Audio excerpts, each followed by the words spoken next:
Tout de suite, magazine.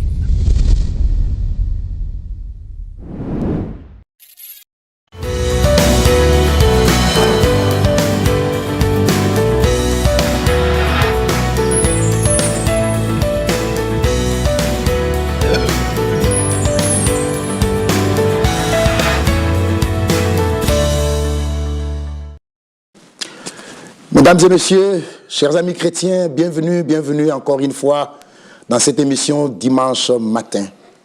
Nous faisons un clin d'œil à notre ami Guy Chungou qui présente cette émission d'habitude, mais qui est retenu à d'autres devoirs.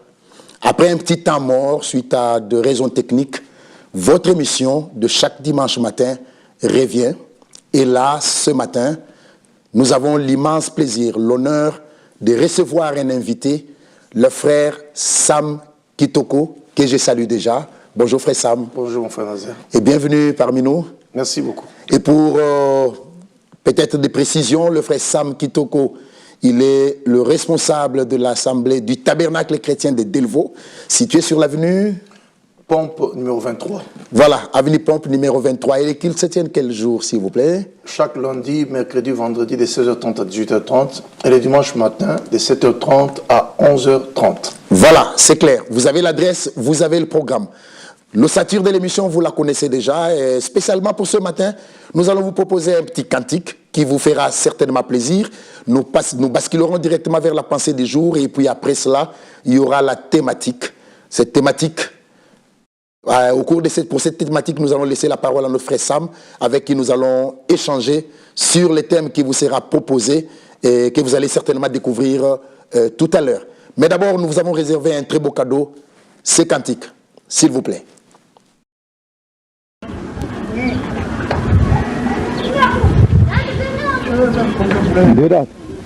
Ça va?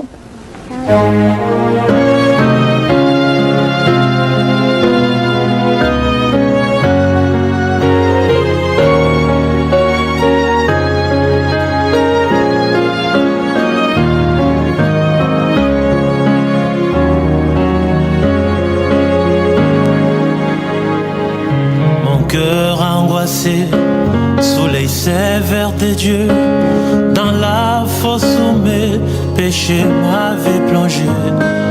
Dès la boue profonde, j'ai crié au Seigneur, qui tendrement m'amène au jour doré. Il m'a sorti de la boue d'argile, il a placé mes pieds sur le roc. Il met un chant dans mon âme séjour, un chant de louange, alléluia.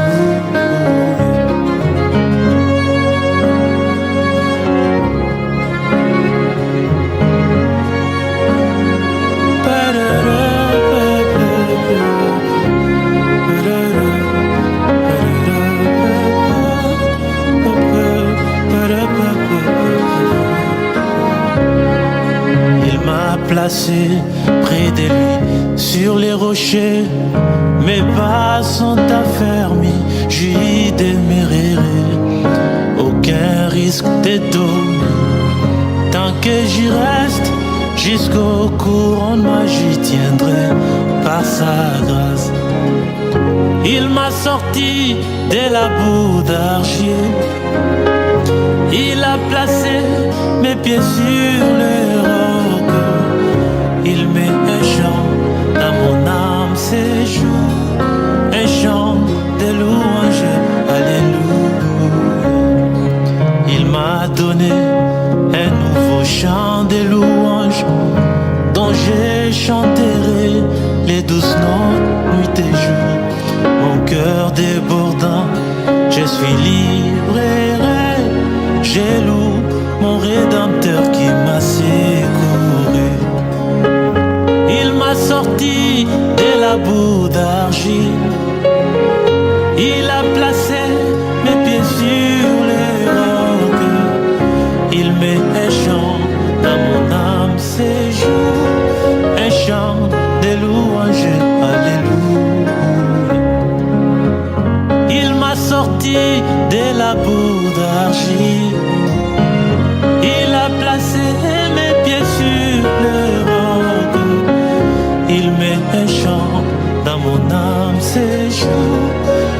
chant des louanges, alléluia. Je chanterai sa merveilleuse grâce pour moi. Je louerai jusqu'à faire voir sa bonté. Je chanterai mon salut chez moi partout, jusqu'à ce que tous entendent la parole, croie Dieu. Il m'a sorti de la boue d'argile. Il a placé mes pieds sur le roc. Il met un chant dans mon âme ces jours, un chant de louange, alléluia. Il m'a sorti de la boue d'argile. Il a placé mes pieds sur le roc. Il met un chant dans mon âme ces jours, un chant de louange, alléluia. He brought me out of the miry clay. He set my feet on the rock to stay. He puts a song in my soul today, a song of praise, hallelujah. He brought me out of the miry clay. He set my feet on the rock to stay. He puts a song in my soul today, a song of praise, hallelujah. A song of praise, hallelujah. Voilà. Mon cœur angoissé, sous l'œil sévère de Dieu, dans la fosse où mes péchés m'avaient plongé, de la boue profonde, j'ai crié au Seigneur qui tendrement m'amena au jour doré. Il m'a sorti de la boue d'argile, il a placé mes pieds sur le roc, il met un chant dans mon âme ces jours, un chant de louange, alléluia. Quel beau cantique, frère Sam. Oui, un cantique merveilleux qui retrace particulièrement l'histoire du salut, où l'homme séparé de Dieu à cause du péché, mais il a été récupéré à cause de l'œuvre de la rédemption accomplie à la croix. Vraiment, l'homme séparé de Dieu à cause du péché est récupéré à cause de l'œuvre de la rédemption accomplie sur la croix. Très bien. Et dans l'entretemps, Deodato Bikindo, le frère, vous connaissez? Très bien. Ok. Depuis sa tendre enfance. Oui, il chante bien. Jusqu'à ces jours. Il chante bien. Très, très bien. Il s'est basé, je crois, aux dernières nouvelles au Canada. Nous le saluons. S'il a la possibilité de suivre cette émission au clavier, j'ai vu le frère Jérémy Kabouya de l'Assemblée de Paris, chez le frère Didier Chitundu, fils du frère Justin Kabouya, un ami qui sert le Seigneur aussi à Paris, avec le frère Didier Chitundu. Et le frère Jérémy s'est aussi basé, s'est installé aussi au Canada pour le moment, là où se retrouve le frère Deodato. Que Dieu soit loué. C'est un beau cantique que nous avons voulu vous proposer aujourd'hui, puisqu'il retrace réellement l'œuvre rédemptrice accomplie sur le bois du calvaire en notre faveur. Alors, directement, nous passons à la pensée du jour. Chers amis, cette pensée, nous l'avons tirée de Romains chapitre 8. Un très court exposé, puisque nous avons vraiment le souci de laisser assez de temps à notre invité, le frère Sam Kitoko. Romains chapitre 8, verset 28 déjà. Nous savons du reste que toute chose concourt au bien de ceux qui aiment Dieu, de ceux qui sont appelés selon son dessein. C'est vrai, tout le monde a l'habitude de lire cette écriture, c'est vrai, tout le monde a l'habitude de citer cette écriture, mais nous sommes dit que c'est peut-être un peu mieux que nous puissions vous le rappeler, que cette écriture n'a pas vraiment une très très grande valeur quand tout va bien et que les choses marchent sur des roulettes. Tu es devant ta télé, maintenant une bonne petite vie et tu dis toute chose concourt au bien de ceux qui aiment Dieu.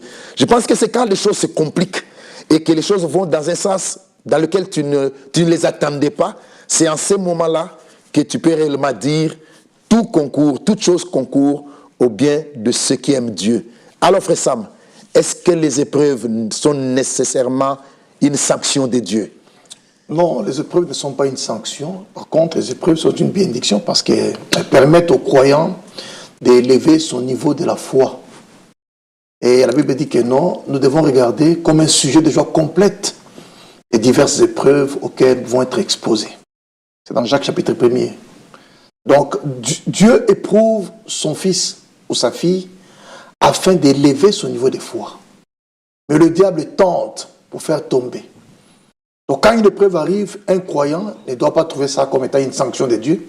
Par contre, il doit trouver que c'est un chemin qui mène vers la bénédiction, un chemin qui mène vers son élévation, qui les rapproche davantage de son Dieu et qui les met en contact avec le bon plaisir de ces dieux là-bas. Ok, un chemin qui mène vers la bénédiction. Voilà. Et à l'issue de ce chemin, certainement une louange sera adressée au Dieu qui contrôle toutes choses. Exactement. Donc logiquement, on ne peut pas voir une épreuve nécessairement comme une sanction. Non. Quand nous préparions cette émission, Frère Sam, on a pensé même à Job. On s'est dit, Job n'avait rien fait de mal. Job n'avait rien fait de mal, mais Dieu voulait l'éprouver. Ouais. Et vous avez vu au final, Dieu l'a béni au double. Au double. Au double. Parce que l'ennemi est venu les réclamer. Et Dieu a livré Job entre les mains du diable. Mais il a dit, tu peux toucher son corps, mais son âme ne touche pas. C'est ça. Parce que c'est dans l'âme qu'il y a la foi. Parce que dans l'âme, soit il y a la foi, soit il y a l'incrédulité. Or, dans l'âme du croyant, il y a la foi.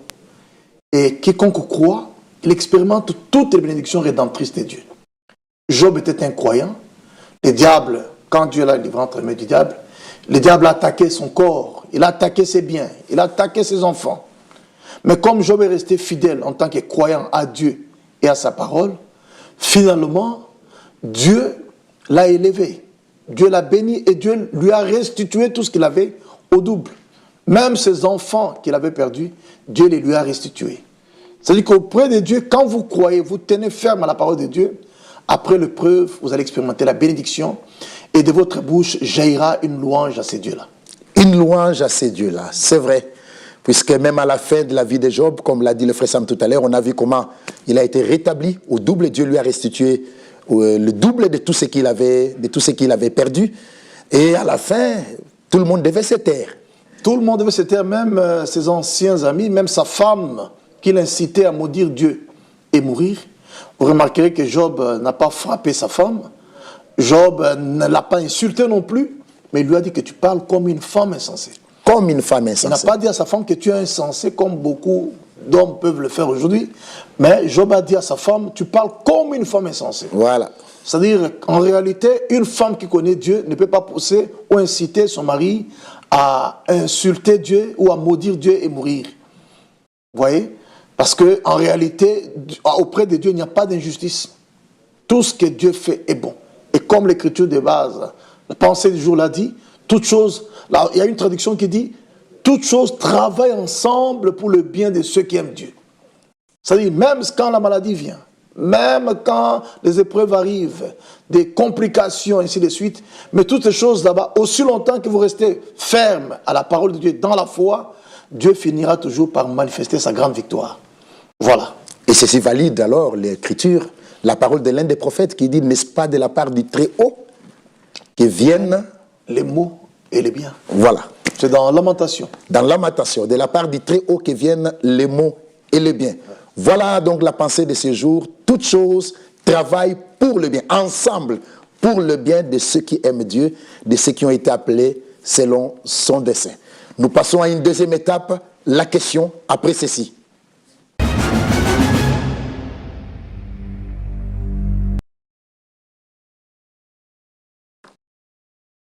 Voilà, frère Sam, nous avons reçu une question qui a été déposée sur notre plateau, qui certainement débouchera sur la thématique de ce jour. Je vous la lis, telle que nous a été déposée. Bonjour mon frère, ma question s'appuie sur 1 Corinthiens chapitre 1er verset 18. C'est peut-être mieux que nous puissions d'abord lire cette écriture qui est évoquée sur la question. 1 Corinthiens chapitre 1er verset 18.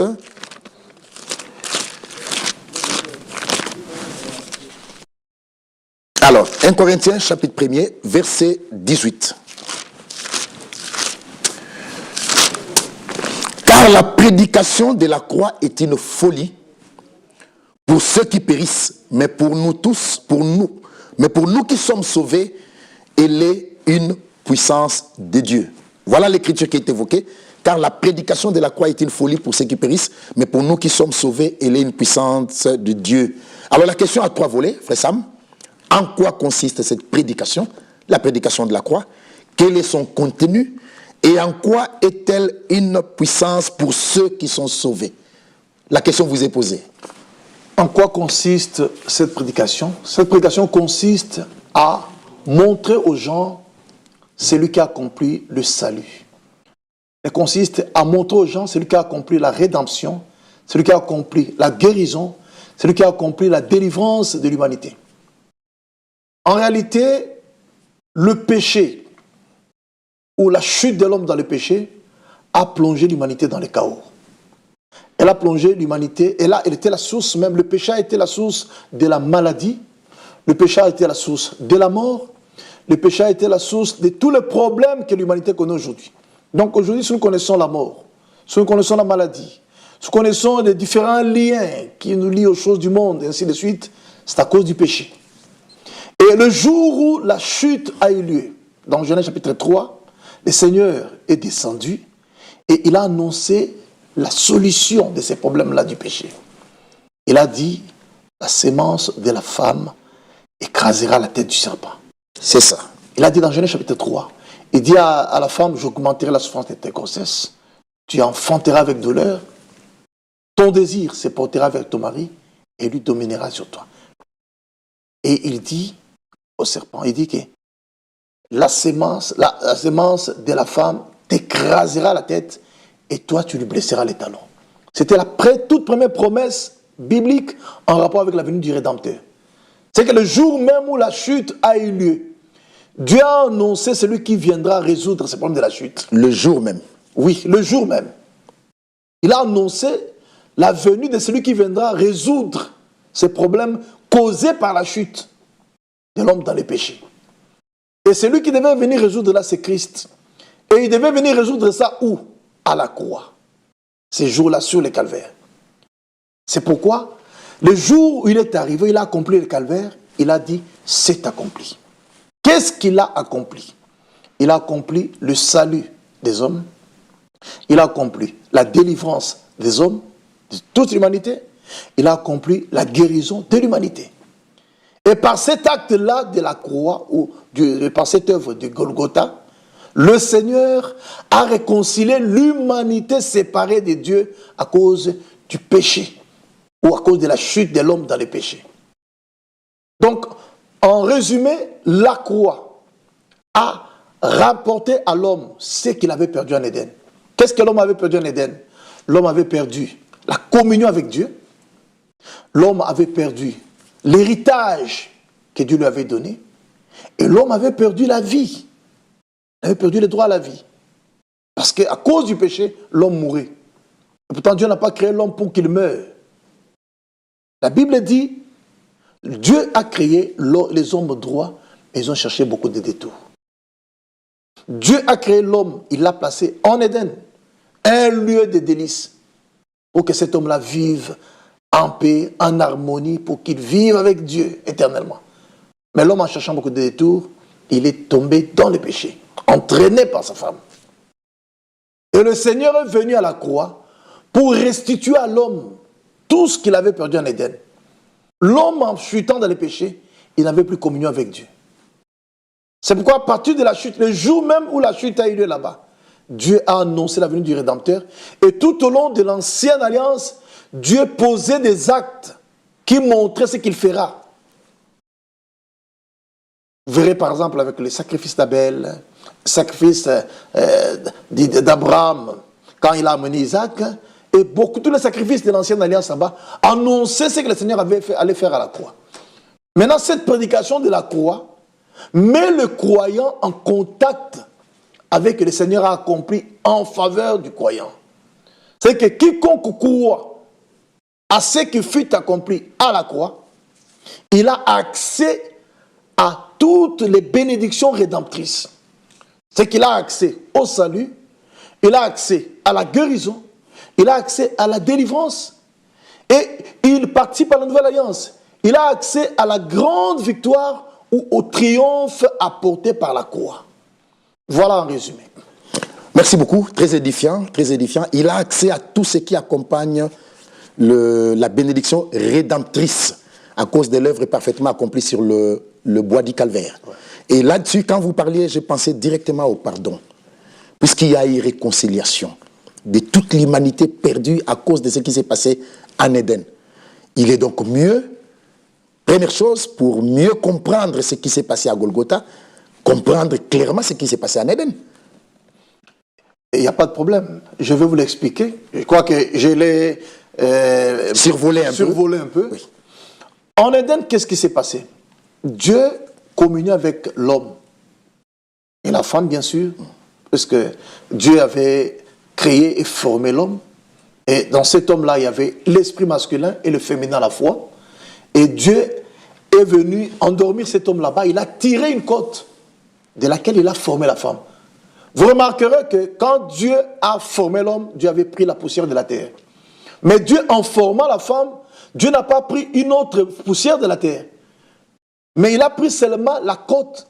Et à partir de ces mêmes matériaux tirés de l'homme, Dieu a formé la femme. C'était Dieu montrant ce qu'il fera avec Christ et l'Église. C'est-à-dire que l'épouse ne sera pas tirée d'un autre matériau, mais l'épouse est tirée directement de Christ. Et Christ était formé par la parole et l'esprit. C'est pourquoi aujourd'hui l'épouse aussi est formée par la parole et l'esprit. De la manière que Christ était l'époux parole, l'épouse aussi sera une épouse parole. De la manière que Christ était rempli de l'esprit, l'épouse est appelée aussi à être remplie aussi de l'esprit. La femme fut tirée de l'homme, formée du même matériau. Dieu montrait par là que dans la nouvelle alliance, l'épouse ne proviendra pas d'un autre matériau, mais elle sera tirée du même matériau. Alors, quand Dieu a formé la femme, cette femme-là fut séduite en écoutant l'interprétation du diable par le serpent ancien. Et quand elle a écouté l'interprétation, elle a entraîné aussi son mari. Son mari n'était pas ignorant de ce qui s'est passé. Mais à cause de l'amour pour sa femme, il a suivi sa femme dans les péchés. Et les deux ont été vaincus par le péché. La femme fut séduite et elle a entraîné son mari à faire ce que Dieu avait défendu. Et qu'est-ce qui s'est passé? En faisant cela, Adam, montrant son amour vis-à-vis de sa femme, fut vaincu par le péché. Mais dans la rédemption, le dernier Adam, Christ, lui aussi par amour pour son épouse, pour sa femme, il l'a suivi aussi dans la boue du péché. Mais cette fois-là, Christ n'a pas été vaincu par les péchés, mais lui, il a vaincu les péchés. C'est ça. Adam, suivant sa femme dans les péchés, a été vaincu par les péchés, mais le dernier Adam, Christ, en allant dans les péchés à cause de l'amour pour son épouse, il a vaincu les péchés pour ramener le pécheur à lui. Voilà. Voilà, Christ, à cause de son amour envers son épouse, envers sa femme, l'a suivi dans les conditions dans lesquelles elle était. Et là, il n'a pas été vaincu par le péché, mais il est venu triompher, vaincre le péché plutôt. Et à Golgotha, il a crié « Tout est accompli ». Puisqu'il est question de la prédication de la croix, et puisque nous avons entendu tout à l'heure les bénédictions de l'œuvre rédemptrice accomplie sur le bois du calvaire, ces bénédictions sont essentiellement matérielles, comme on l'entend dans plusieurs prédications. Elles ne sont pas essentiellement matérielles, mais elles n'excluent pas non plus le matériel. Mais ces bénédictions sont d'abord spirituelles. Ok. Vous remarquerez que Dieu exige la foi et l'obéissance. Quand quelqu'un croit à la parole, il obéit à la parole, tout ce qui est lié au matériel, tout ce qui est lié aux finances, ainsi de suite, pour Dieu c'est un bonus. Vous remarquerez, dans la Bible il est écrit, cherchez premièrement le royaume et la justice de Dieu, et le reste vous sera donné par-dessus. C'est-à-dire que pour le croyant, ce qui est important, c'est le royaume et la justice de Dieu. Le reste, Dieu nous le donne comme un bonus. Ce qui est important pour le croyant, c'est la vie éternelle. Et cette vie éternelle se trouve dans le Fils. Cette vie éternelle, le Fils nous l'a donnée à la croix. Parce que l'homme séparé de Dieu, il était mort. Il était loin de Dieu. Mais la croix est venue placer un pont entre l'homme séparé de Dieu et Dieu. C'est pourquoi la Bible dit, il n'y a qu'un seul Dieu, dans Timothée chapitre 2. Il n'y a qu'un seul Dieu et un seul médiateur entre Dieu et les hommes, c'est Jésus-Christ homme. Parce qu'en réalité, il est Dieu. En réalité, il existe dans la forme de l'esprit, mais il est entré dans les mondes. Il a pris un corps. Il a dit, je n'ai voulu ni sacrifice, ni holocauste, mais tu m'as formé un corps. Et c'est dans ce corps-là que la plénitude de la divinité a tabernaclé, a habité corporellement. Donc Jésus-Christ était à 100% homme et il était à 100% Dieu. Et comme le péché a été commis dans un corps de chair, le Rédempteur devait venir dans un corps de chair pour mettre fin au péché et pour rendre impuissant celui qui avait la puissance sur les hommes. Comme l'écriture que je vais vous lire tout à l'heure dans Hébreux chapitre 2, versets 14 à 15. Okay. Permettez-moi de vous le lire. Je vous en prie. Hébreux chapitre 2, versets 14 à 15. Il est écrit ceci. Hébreux 2, 14 à 15. Écoutez ce qui est écrit. Ainsi donc, puisque les enfants participent au sang et à la chair, il y a également participé lui-même. Il, là, c'est Christ. Afin que par la mort, il anéantisse celui qui a la puissance de la mort, c'est-à-dire le diable. Parce que celui qui a la puissance de la mort, l'ange de la mort, c'est Satan. De la manière que Satan est l'ange de la mort, celui qui apporte la mort, Christ aussi apporte la vie. Donc il est vraiment l'opposant, l'opposé de Christ. Christ apporte la vie, lui apporte la mort. Christ apporte la parole, lui apporte l'interprétation. Christ apporte la bénédiction, lui apporte la malédiction. Vous voyez? Alors, Christ apporte la guérison, lui apporte la maladie. Donc, il est vraiment l'opposé de Christ. Alors, la Bible dit, ainsi donc, puisque les enfants participent au sang et à la chair, par notre naissance terrestre ici, nous participons au sang et à la chair. Il y a également participé lui-même. Ça veut dire que Christ aussi est venu dans un corps de chair. Il avait aussi du sang qui circulait dans ses veines. Afin que par la mort là, c'était la mort à la croix.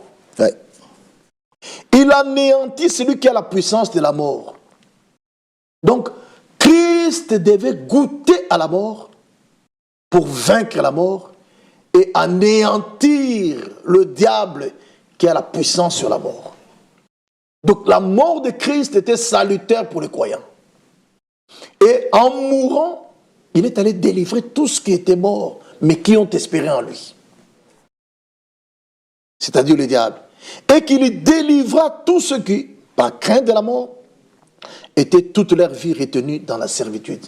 Par la mort de Christ, il est descendu dans les régions inférieures de la terre, où se trouvaient les croyants dans les paradis d'en bas, qu'on appelle dans Luc 16 le Saint d'Abraham. Tous ceux qui ont cru en lui, le Seigneur est allé leur témoigner qu'ils n'ont pas cru en vain. Et avec sa résurrection, il les a fait sortir de là, il a supprimé le Saint d'Abraham ou le paradis d'en bas, et il les a amenés tous dans les paradis d'en haut. C'est la raison pour laquelle, à cause de l'œuvre accomplie à Golgotha, quand un croyant meurt, il ne descend plus. Dans toute l'ancienne alliance, que vous soyez croyant ou que vous ne soyez pas croyant, en mourant, vous descendez. Mais il y avait deux lieux différents. Il y a les lieux de tourment qui étaient là, qui n'a pas changé, qui est toujours au même endroit, en bas. Et il y avait le Saint d'Abraham ou le paradis d'en bas, où se trouvaient tous les croyants. Et ils étaient retenus là comme dans une prison. Et Dieu revendiquait une rançon. Ce n'est pas le diable qui revendiquait une rançon. C'est Dieu qui revendiquait une rançon. Et cette rançon-là, Dieu lui-même l'a payée en la personne de Jésus-Christ par sa mort à Golgotha. C'est ainsi qu'en mourant, il est descendu dans les régions inférieures de la terre. Et en ressuscitant, il a ressuscité aussi tous ceux qui étaient là-bas. Et il les a amenés, il les a placés dans le paradis d'en haut. C'est à cause de la mort de Jésus-Christ à la croix qu'aujourd'hui, un croyant qui meurt ne descend plus, il ne va plus en prison, mais il monte, il est au repos en attendant le retour du Seigneur. Voilà l'un des éléments que la mort de Christ à la croix nous a apporté. C'est pourquoi nous prêchons au monde, nous apportons au monde entier la prédication de la croix. Parce que quiconque croit en cette prédication, il reçoit la vie éternelle. Et s'il meurt, il ne va pas en prison, mais il va au repos. S'il meurt, il ne descend plus, il monte. Voilà, il y a beaucoup de choses que la croix nous a apportées. C'est la base même de l'expérience chrétienne. Tout part de la croix. Et si nous partagerons l'éternité avec le Seigneur un jour, mais puisque nous partagerons l'éternité avec le Seigneur un jour, c'est à cause de la croix, à cause de ce que le Seigneur a fait sur le bois du Calvaire, à cause de l'œuvre qu'il a parfaitement accomplie, une œuvre totalement trempée dans le bain de l'amour divin. Et par là, vous comprenez l'importance du pardon que Dieu nous a offert. C'est la plus grande chose que Dieu a offert à l'humanité, son pardon, frère Sam. Exactement. Dieu est merveilleux pour les croyants. Il ne nous a pas seulement offert le pardon, mais Dieu nous a aussi accordé la justification. Voilà. Parce que le pardon vous considère comme coupable. C'est-à-dire qu'avec le pardon, Dieu connaît que vous êtes coupable. C'est cela. Et il vous acquitte en vous offrant le pardon. Mais avec la justification, Dieu vous considère comme si vous n'avez jamais péché depuis que le monde existe. Il vous innocente. Voilà. Donc Dieu a payé au double de nos péchés. C'est qu'il nous a reconnus pécheurs, il nous apporte le pardon. Et en dehors, au-delà du pardon, il nous accorde sa justice. Et avec la justification, Dieu ne vous voit plus comme coupable, mais Dieu considère que depuis que le monde existe, vous n'avez jamais commis un péché. C'est pourquoi, en naissant de nouveau, dans le monde de notre nouvelle naissance, nous naissons justes, nous naissons saints. C'est pourquoi la Bible parle des saints par vocation dans Romains chapitre 1er. Ouais. C'est le pardon. Dieu nous a pardonné. Et nous repartons comme des hommes libres. C'est-à-dire que les dettes de nos péchés ont été payées. Nous ne sommes plus coupables. C'est pourquoi, à cause de l'œuvre de la croix, une année de jubilé a commencé pour les croyants. Et Paul, connaissant ça, il dit aux croyants, réjouissez-vous dans le Seigneur. Je vous le répète, réjouissez-vous. Un homme pardonné, c'est un homme acquitté. Et un homme justifié, c'est un homme qui se tient devant la face de ce Dieu là-bas, avec des habits blancs. Et un homme qui se tient devant Dieu sans reproche. Et le diable n'a plus quelque chose à pointer dans la vie de cet homme. Par le pardon, par la justification, Dieu a vidé l'accusation de son contenu. Bien sûr. Si vous lisez dans la Bible, dans Colossiens, je vais vous lire rapidement, permettez-moi. Colossiens, il est écrit ceci, dans Colossiens chapitre 2, je vais vous lire deux écritures, Colossiens 2, 14 à 15, et puis je vous lirai dans Éphésiens. Il est écrit ceci. Colossiens chapitre 2, versets 14 à 15. Écoutez ce qui a été accompli. Donc aujourd'hui, le diable n'a plus quelque chose à brandir. Il n'y a plus rien. Écoutez ce qui est dit là-bas. Il a effacé l'acte dont les ordonnances nous condamnaient. Par l'œuvre de la croix. Oui. Le Seigneur a effacé. Non seulement effacé, mais il a éliminé ça. Ça n'existe plus. Donc il y avait un acte rempli d'ordonnances pour nous condamner. Pour montrer que nous sommes coupables. Pour nous couler. Ils sont des pécheurs. Regardez, ils sont en vêtements sales. Ainsi de suite. Mais maintenant, écoutez, quand le Seigneur venait accomplir la croix, il a effacé l'acte dont les ordonnances nous condamnaient et qui subsistait contre nous. C'est à cause de cet acte là-bas que même si quelqu'un croyait, même si quelqu'un servait le Seigneur dans toute l'ancienne alliance, en mourant, il va en prison. Donc il fallait une rançon. Et c'est Christ qui a apporté cette rançon-là, par sa mort à la croix. Il est écrit, il a effacé l'acte dont les ordonnances nous condamnaient et qui subsistait contre nous, et il l'a détruit en le clouant à la croix. Voilà. Voilà pourquoi nous prêchons la croix. Et la Bible dit, il a dépouillé les dominations et les autorités et les a livrées publiquement en spectacle en triomphant d'elles par la croix. C'est que la croix, c'était le grand triomphe. C'était la victoire du bien sur le mal. C'était la victoire de la vie sur la mort. C'était la victoire de la bénédiction sur la malédiction. C'était la victoire de la guérison sur la maladie. Vous voyez, la croix, donc, elle est venue réparer tous les dommages causés par la chute de l'homme dans les péchés. Voilà. La croix est venue réparer tous les dommages causés par la chute de l'homme à travers son péché. De quoi dire comme Caïphe qu'il était de notre intérêt qu'un seul meure. Exactement. Qu'il était réellement de notre intérêt qu'un seul meure. Et Christ nous a représentés tous. Et vous verrez comment Adam merveilleusement fait la comparaison entre, que dis-je, comment Paul fait merveilleusement la comparaison entre Adam et Christ, entre le premier et le dernier Adam. J'aime personnellement le fait que Paul ait parlé du dernier Adam, pour qu'on n'en parle plus d'un autre. Exactement. Sinon, s'il s'était arrêté en disant deuxième Adam, alors quelqu'un pouvait ajouter un troisième. Mais quand on parle du dernier, ça dit que la proclamation est terminée. La proclamation est terminée. C'est terminé. Après lui, il n'y a pas un autre Adam. Non, après le dernier, il n'y a plus un autre Adam. Et s'il y en a un, faut-il encore qu'il puisse avoir une épouse, une Ève à lui. Ah, voilà. Puisque nous sommes la femme de l'agneau. Même à l'école, quand on étudiait, on faisait la proclamation, on disait le premier de la classe, c'est elle. Mais quand on disait le dernier de la classe, oui, c'est fini, la proclamation, c'est terminé. Tout le monde rentrait. Tout le monde. Et aujourd'hui, il y a eu un premier Adam qui nous a entraînés dans le péché. Ouais. Et il y a eu le dernier Adam qui nous a délivrés du péché par son sang. Voilà. Versé à Golgotha.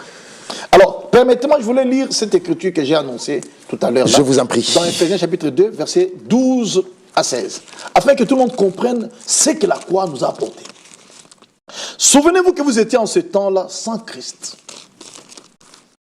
Il faut que le monde comprenne que nos ancêtres ne nous ont pas apporté quelque chose et entré au salut.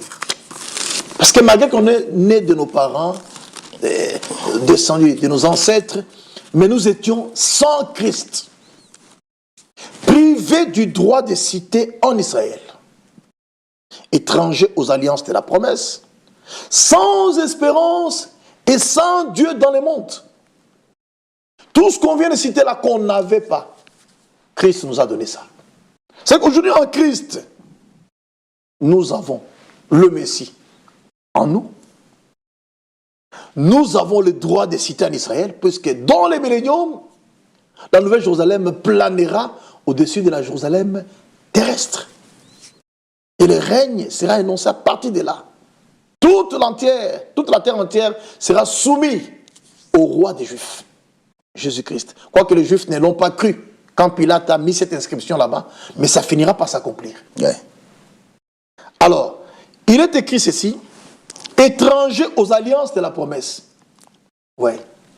Mais aujourd'hui, nous avons accès à toutes les promesses à cause de la croix.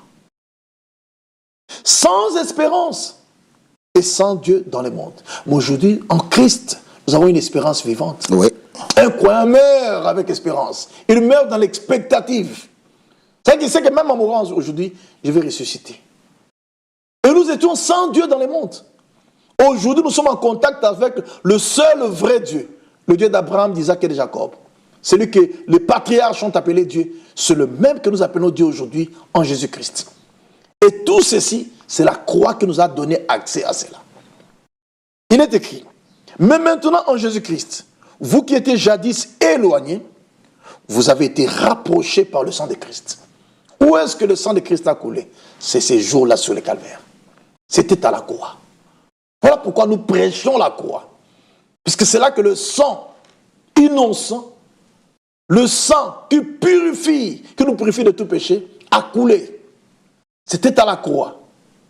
C'est là que nos péchés ont été expiés à la croix. C'est pourquoi aujourd'hui, quand quelqu'un passe par la croix, il ne peut plus rester la même personne. Donc aujourd'hui, personne ne peut passer par la croix et continuer à mener l'ancienne vie qu'il menait avant la croix. C'est ça. Parce qu'à la croix, le péché est vaincu. Quiconque passe par la croix, son péché est effacé et il reçoit une nature divine. Et cette nature-là lui apporte la sainteté. Ça lui apporte la vie de celui qui était mort à la croix. Parce qu'en mourant à la croix, le Seigneur a donné sa vie aux croyants.